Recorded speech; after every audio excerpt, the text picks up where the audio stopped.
set of Summerween goodies that I rented from the library. I have 4 books and horror DVDs. So we will do a little show and tell. But first, you know the drill. You know the deal. We gotta do some channel maintenance, channel hygiene, channel art time. I got you. So if you're new here, welcome to my nonsense. If you're old here, welcome back. Oh geez, if you're new here, please consider hitting subscribe. And if you're old here, go double check, make sure you're subscribed to the like. If you like, leave a comment. It could be anything related to the video. It could just be a hello, a few emojis, whatever. As long as it's cool and respectful, hit the notification bell. As always, I have linked my tip jars down yonder in the description box. No pressure whatsoever, but every $1 or $2 helps. That is what allows me to continue to make content. Also, you are invited to my Patreon. I know not everybody can come, but you can't say you weren't invited. The link to my Patreon is down below, and I post a lot over there. If you want extra content, but you don't want to leave this platform, you can join YouTube memberships by clicking join below, or go to my channel page, clicking the join button. That is content that is exclusive to YouTube member. With a sip of my coconut coffee. I was gonna quit coffee, remember, but I couldn't. I did buy decaf, and so I drink 1 decaf and 1 half calf a day. So now I'm basically down to just a little bit of caffeine, which I usually actually drink in the afternoon. Usually my morning coffee is the decaf one because I have natural energy in the morning, but not in the afternoon. Let's pop some extra polar ice in, and we will start with the DVDs.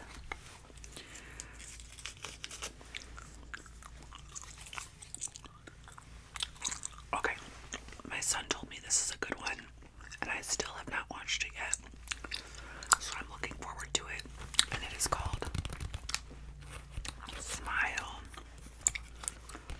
which I am aware there's also a sequel out already. There is already a Smile 2 or Smile Again or something out.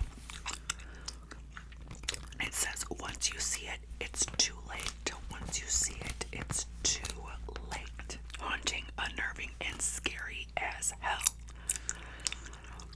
After witnessing a bizarre traumatic incident involving a patient, Dr. Rose Cotter starts experiencing frightening occurrences that she can't explain. As an overwhelming terror begins taking over her life, Rose must confront her troubling past in order to survive and escape her horrifying new reality. So I really have no idea. I know I started watching this one day. I had to stop for some reason. So I know it does kind of start in like a patient-doctor setting. But that's all I remember from that.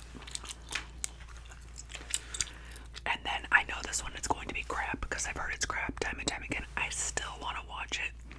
It's different to watch crap from the couch than it is to watch crap in a movie theater. I could sometimes watch crap from the couch as camp, watching it as if it's camp, even though maybe that wasn't the intention of it.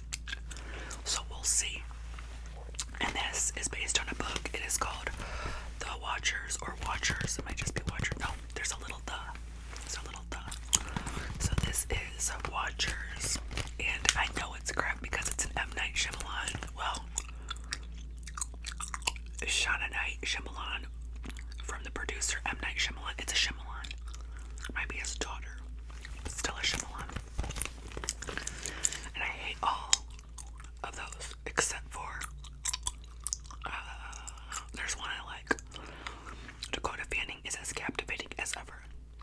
In an untouched forest in Western Ireland, 28-year-old artist Mina finds herself trapped in a bunker alongside 3 strangers who are watched and held prisoner by mysterious creatures. Now I heard the book is good.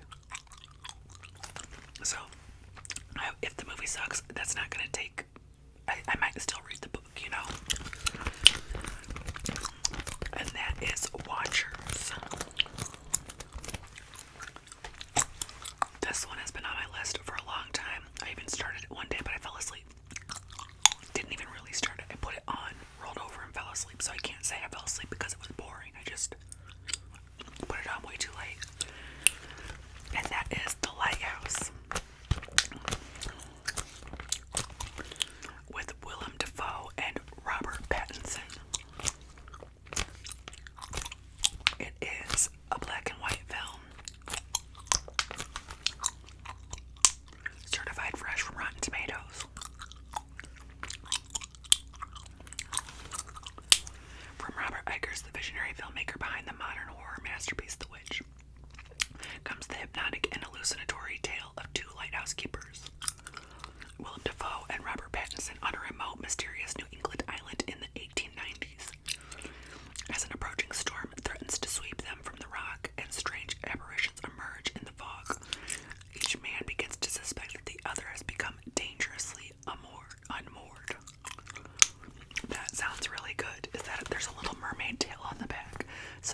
eerie and heartbreaking tale of a life at the edge, lived for another's benefit and the glory of finally blooming free. Forbidden from leaving her house from girlhood until marriage, Nicole is only her mother's lessons and what she can see from her bedroom window to draw on, informing her view of the world and of herself. Taught that the mushrooms covering the women's bodies in her village are repulsive and dangerous, she conforms to a rigid set of rules to protect herself and those around her. When her wedding day arrives, Nicole moves from one prison to another, an empty mansion on the very outskirts of the town belonging to Silas, the husband she's been promised to since birth. As she haunts the edges of Silas's unnoble life, a decaying home, maintaining control over her own transforming body becomes increasingly impossible. And when another wife with rebellious tendencies pays Nicole an unexpected visit, something within her cracks open. Their furtive explorations yield confusing answers, unearthing the long-buried secrets of the generations of resentful brides who came before. Unmoored, angry, and last awakened, Nicole must reckon with who she really is and perhaps give in to what she truly wants. Raw, visceral, relentless, wife-shaped bodies is an exploration of gender, power, and community through the lens of mycological body horror, and an ode to the unsettling beauty of the natural world. I don't think I've read mycological body horror. I feel like that's definitely going to give me nightmares, which is, I have nightmares anyway, so why not make them? Why not freshen them up? Why not add a new genre? And that is Wife-Shaped Bodies by Laura Crane Hill. And now we've got I'll Watch Your Baby. No, you won't, ma'am. No, you won't. I'll watch your baby. I'll watch your baby. By Nina Veal. And you can see this looks like a gothic setting. I know there's two timelines, I think, or one then the other. 1974, Lottie Turner is already infamous, running a wheel of schemes and scams. She's willing to work for whatever she wants in creative ways. But no business is more lucrative than adopting out children to desperate families. And there's only one way to procure children quickly. And the only way to take what's owed to you is to cross the line when no one else is willing to. 1994. Bless has finally found the family she deserves after suffocating slowly with lackluster parents and a non-starter past. She's found friends that mean everything to her, that she'd live and die for. As they make their way across the country, one smash and grab at a time. Bless is used to acting fast and thinking on her feet, but someone is playing the long game. Someone has unfinished business. Soon Bless is trapped in a web of horrors, past and present, where the escape hatch is a path only she can walk if she finds the courage to take it. So, are they breeding? Are they making people breed? I don't know. I guess breeding is not the right word to use for humans. Mating? I don't know. Are they kidnapping?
works by day as a school teacher, and by night she is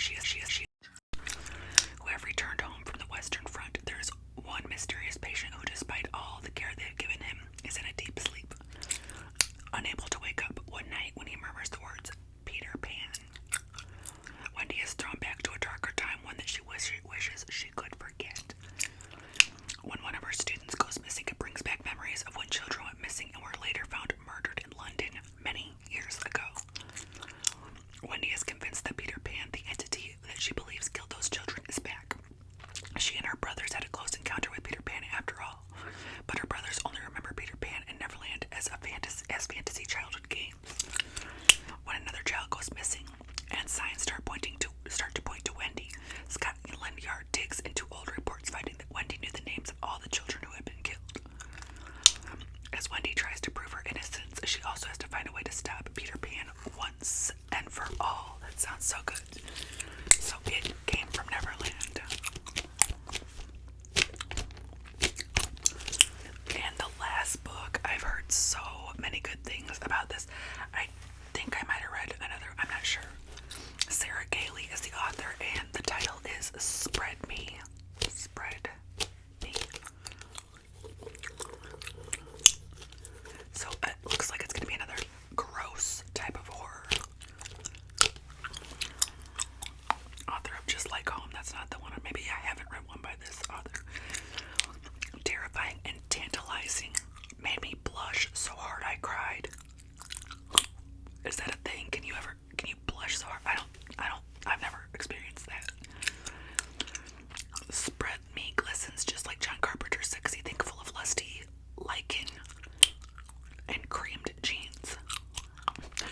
Jeans, G-E-N-E-S. Never has the end of the world been this hot.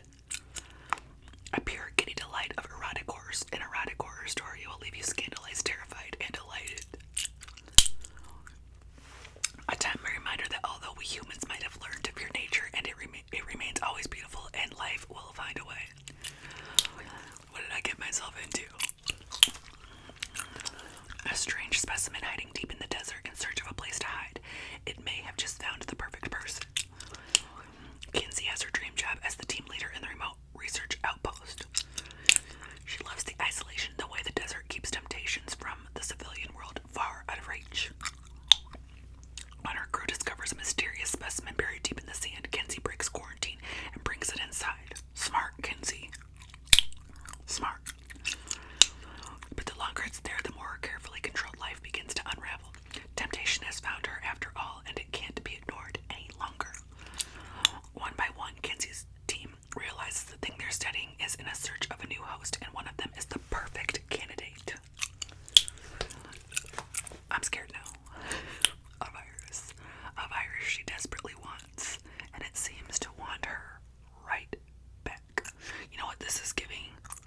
Trigger warning if you didn't know this was a thing. There's a thing called bug chasing that certain communities, it's not even just one community, there's other communities that do this.